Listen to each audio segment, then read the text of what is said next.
sabboonuma dadammaqiinsa uummata keenyaatiif haa ta'u. Jetteeni miti. Ololaanii miti.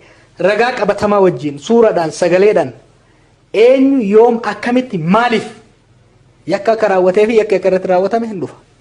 Kana hunda galmeessine hin keenya. Yeroon immoo itti wal gaafannu hin dhufa jechuudha. Maaliif ajjeefama namni? There is no difference between killers. There is no difference between torturers and rapists.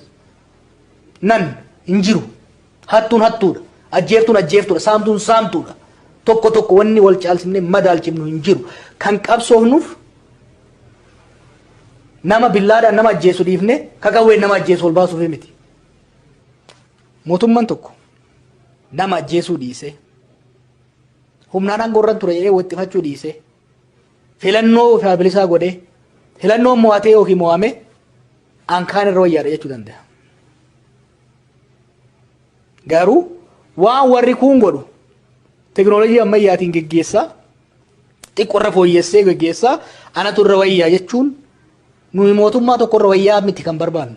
Mootummaa yeroo wajjin fedhii uummataa wajjin dantaa uummataa wajjin deemu. Isaan kan barbaannu.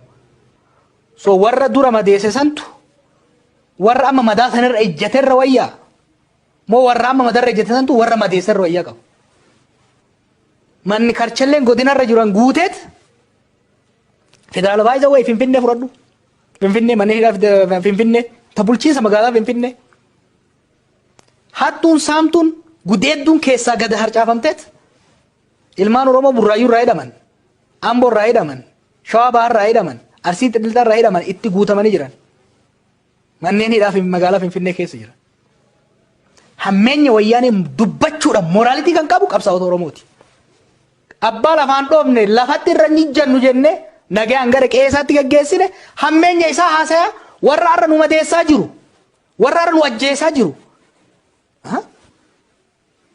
Gurbaa bilbilaan haasa'u ka garagalchee mataa keessa warra kaleessatti miti warra har'a gorra jiru. Manneen hidhaa Finfinnee manneen hidhaa federaalaa keessatti ilmaan Oromoo kan torchar godhaa jiru.